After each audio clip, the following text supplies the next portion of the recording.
Welcome to Office Hours. We are here today to talk about Abbreviated School Day. It is a super small crowd, so absolutely interrupt, ask your questions. We'll hopefully be able to answer them. I don't know. As always, we'll start with introductions. We are going to look at the user definition of abbreviated day. We're going to talk about documentation in the written notice. We are going to talk about documentation on the IEP itself. We're going to do the written notice first. And then we have, as always, resources for you, and absolutely interrupt me with any questions you have. So this is our team. I am Jennifer Gleason. Before I joined this team, I was a special education teacher, and now I'm here. We've had a long day. Carly is here with me. Hi, everybody. I am Carly Thibodeau, and I have been with the team for 2.5 years. And before that, I was a teacher for 21 years. Awesome. And you can't see her, but Colette is in the room too. Hello, everybody. I'm Colette Sullivan. I'm the Federal Programs Coordinator. I've been with DOE since 2018. Before that, I was a special education teacher for 30 years. Thanks for joining us. Awesome. And Ashley is off doing other monitoring team things, but Julie, our super wrangler, is here. Hi, I'm Julie Pelletier. I am the admin support for the monitoring team. And prior to joining the DOE 7 years ago, I was monitoring support for K-5 elementary school for 16 years. Awesome. Thanks, Julie. All right. That is us. Our contact information is right here. If you have the PDF that Carly put in the chat, these links will work. So all of the links in the PowerPoint will work. All right. So let's get rolling. I just wanted to note that in the last week or two, a bill was introduced to the Education and Cultural Affairs Committee. It's LD 1098, and it addresses abbreviated day. This link will bring you to the language of the bill. We're not going to talk about it today because it's not a thing yet. It hasn't even been scheduled for public hearing yet, so it has to go to public hearing, work session to get out of the committee, and then it goes to the full legislature and has to get through that. But it's just at the very beginning process. So we're going to talk about the laws that we have currently. All right. So most of my slides are actually snips right from Muser. Muser, if you've ever perused it, is very vague, hard to understand on a lot of things. Abbreviated day is not one of those things. This is one area where Muser is very specific, and they actually list out exactly what you need to talk about at your meetings, what you need to document in your written notices, and IEP. So this is definition in Muser. So an abbreviated school day is any day that a child with an IEP attends school or receives educational services for less time than their peers without disabilities. So anytime a child is receiving services or attending school less time than their peers, that's an abbreviated day. Except, there's always an exception, right? It does not apply to change in placement for discipline reasons. That has a whole different set of rules that is much more complicated. So this is abbreviated day is for reasons other than discipline. Muser does say that it is fully expected that children with IEPs will attend school the equivalent amount of time as children without disabilities. An abbreviated day for more than 10 days is considered a change in placement and can be made only by the IEP team. And just in case that wasn't clear, they say again in Muser, abbreviated day is initiated only by the IEP team. So they felt the need to put that in there twice. The IEP team needs to make every effort to maintain the child in a full day program before putting them on an abbreviated day. So you probably want to make sure you're documenting all of your services that you're providing, or accommodations, behavior plans, anything you're putting in place to keep that child on a full day before the decision to go to an abbreviated day. All right, there are two acceptable reasons to put a child on an abbreviated day: the child's individual educational needs or the child's individual medical needs. And there are different documentation requirements depending on which one of those two reasons. I put this in here just for some light reading material. This was an investigation by the U.S. Justice Department into a school district in Maine about abbreviated days. So, you know, you don't want this to happen to you, I guess, is why this is in there. So make sure you're documenting correctly. All right, so that's just the basic overview. Any questions so far? I have to bring up my chat box over here. All right, I'm not seeing anything in the chat. So, where would mental health concerns fall? Good question, Laura. It depends. I know, never answer everything.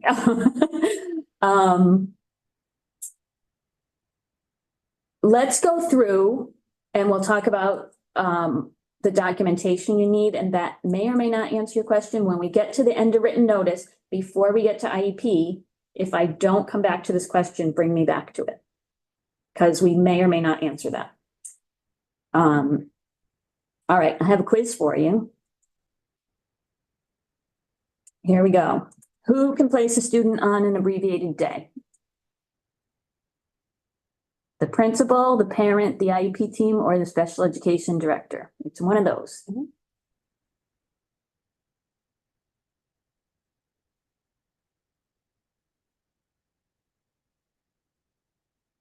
Ooh, sorry. I just went crazy with my thing. C, yes, the IEP team.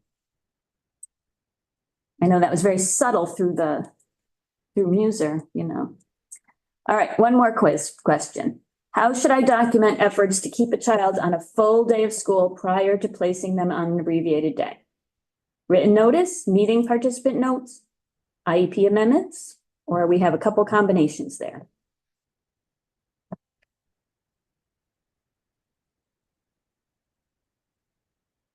Laura, you are on fire. Yep, it's E, written notice and IEP amendments. That's how you're going to document all of your efforts to keep a child on a full day. All right, so first we are going to look at the requirements for an abbreviated day based on the child's individual educational needs. So you're going to document in the written notice the educational basis for the determination of an abbreviated day and how that determination is based on the individual needs of the child. So you really want to frame it around this child. So when you're placing a student on an abbreviated day, at that first meeting where you're doing this, these are the things that you need to discuss. You need to address how the student will receive full access to the general curriculum and IEP services. You need to address how the student will participate in assessments. And when we go out and do our monitoring, this is the thing that's missing most of the time. This is the most often finding we see. Because we know when you're placing a student on an abbreviated day, assessments are not top of mind. You have bigger fish to fry in that moment, but this is right in Muser that you have to address this and make sure you document it in the written notice. You need to develop a re-entry plan of no longer than 45 calendar days. And you need to identify the actions that the SAU will take to assist the child to return to a full day of school. So again, when you first place a student on an abbreviated day, these are the things you need to talk about in that meeting and document in the written notice. So you have your 45 calendar day reentry plan. Okay. 45 days go by and the student is still not back on a full day. At that point, you have to start meeting every 20 school days. They mix up calendar days and school days here, which doesn't make it easy, but after the 45 calendar days, the IEP team must meet every 20 school days. And at those meetings, you're going to review progress toward returning to a full day. You're going to review progress in the current educational setting. And if they're not progressing, you're going to determine what setting will allow the child to progress. So these are at the every 20 school day meetings after the 45 calendar days. And here is your mantra. If it's not in the written notice, it didn't happen. So make sure that you write it down. You're discussing these things in the meeting, make sure you have documentation of that. And I have this handy dandy visual here that lists out exactly what you need to document at each of the meetings. All right, so that's educational. And I have a quiz for you. Any questions before you quiz? No, all good, okay. The re-entry plan can be up to how many calendar days?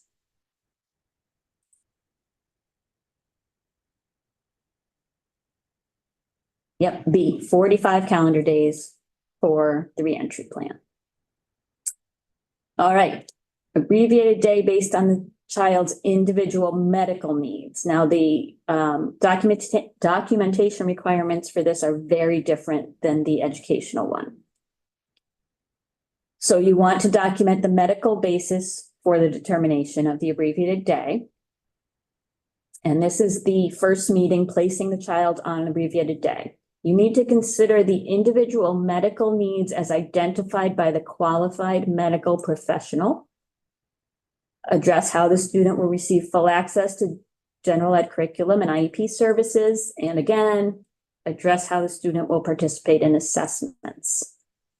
So I think, Laura, this is where your mental health issue will come. So it's that number one here. If you're considering the medical needs as identified by the qualified medical professional, so if it's anxiety related and they have this diagnosis and they're getting medical services for this anxiety, it's probably a medical reason.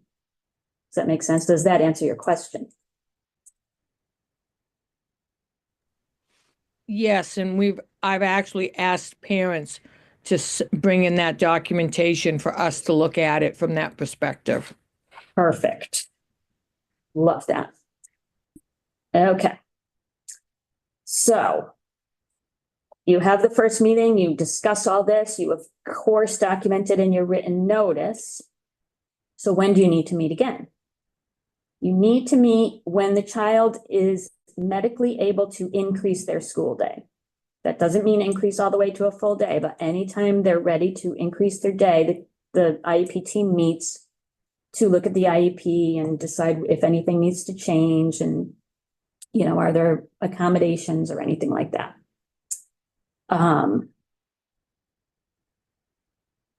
But you need to meet no less than every 90 calendar days. So it may be more if they're ready to increase their day, but it can't be less, or it can't be more. It may be less if they're ready to increase their day, but it can't be more than 90 calendar days. And at those 90-day meetings, you're just going to review the child's progress. And if you need to modify the IEP, go ahead and do it. So you can see the documentation requirements here are far less than educational reasons. And again, if it's not in the written notice, it didn't happen. I have a visual for medical documentation requirements as well. So you can frame them, hang them on your wall, whatever you want to do. So that's written notice. Any questions on that before we get into IEP? I've got one. What Yes. about students whose parents call and say they feel the student needs an abbreviated day and give the reason, but the student actually is not identified as a special ed student. It's a non-special ed student or it's a 504 student, and the parent is requesting that we investigate an abbreviated day. So, education law, general education law is silent on abbreviated day. It's not a thing. It is only in, it's not even in federal special education law. It's in MUSER, it's in our Maine regulations. So that's my way of saying, I don't know. You might want to keep an eye on the bill that's coming up because that applies, that's going into 20A, the gen ed law, if it passes, has hurdles, many hurdles to meet, but that applies to all students. So you might want to keep your eye on that floating through the system. They also, it's an emergency bill, so if it gets through everything and the governor signs it, it will take effect immediately. And I'm sorry, my answer is I don't know. Not helpful, I know. All right, documentation in the IEP. So you want to make sure that goals, services, accommodations, supports, you want to make sure that somewhere in the IEP you're addressing the reason that the child is on the abbreviated day. Right, so maybe you include an individual health plan, a behavior plan. You have goals and services, accommodations. This is just your way of documenting. You are doing everything to get this kid back to a full day. You are giving them the services and supports they need to be able to come to school for a full day. Service times in section 7 should reflect the actual services the student is receiving. You may need to have discussions of compensatory services and document those conversations in the written notice as well. Least restrictive environment, the percentage you put down in section 8, that is based on a full school day for all students, not based on the student's abbreviated day. So I have an example here. Full school day is 6 hours. Sam attends 2 hours per day. One of those hours is spent with peers. So let's calculate Sam's LRE. So spends 1 hour with his peers per day. A full school day is 6 hours. So his LRE is 17%. It's not 50%. It's based on the full school day for all students.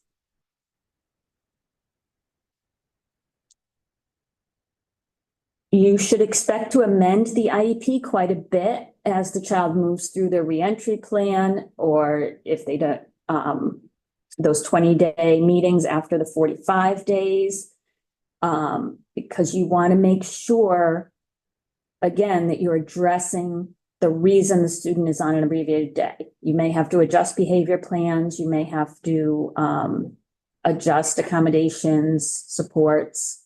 You're certainly going to adjust service times as they increase their day and LRE percentage, hopefully.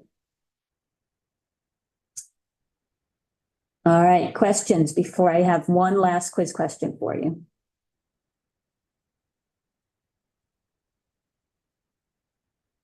No questions? questions? Okay, here it is. Must I put everything in the written notice? There you go. That's your quiz question.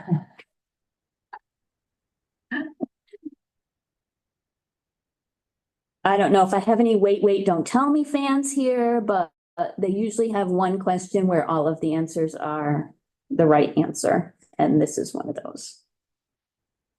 So there we go. All right. Any questions before we go? That was really quick. Goes quick when it's a small crowd. All right, as always, we have resources for you, and these links work in the PDF that Carly put in the chat. So we have procedural manual. We have Muser, so you can look up abbreviated day and see that all those things really are in there. Our IEP quick reference document, we actually have one of these for each of the special education forms. They're super handy. They're on the forms themselves. We have links, our professional development calendar. We record all of these trainings that we do. So that second link will bring you to that. Resources, that resources link will bring you to all of those quick reference documents. We have fun facts up there. Laws and regulations, and that last one will bring you to special ed forms if you need them.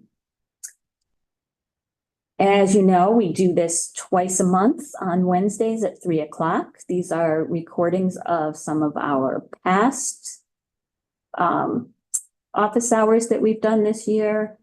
And the few that we have left, we have registration links here.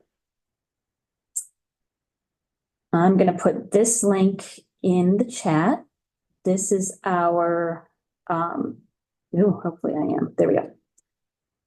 This is our feedback and contact hour form. We do use feedback we get. We've updated our PD, tweaked it. So we do appreciate your feedback. Put in your email address and select, I think she does it by date. So I think that you'll select this date and office hours for the training that you attended, and Carly will send you a contact hour for hanging out with us today. And any questions at all, absolutely reach out to any one of us. We are, again, all teachers, so we do want to support you.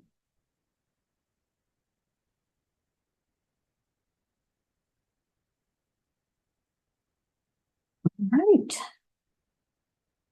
All right, so enjoy the rest of your day, and thank you very much for joining us.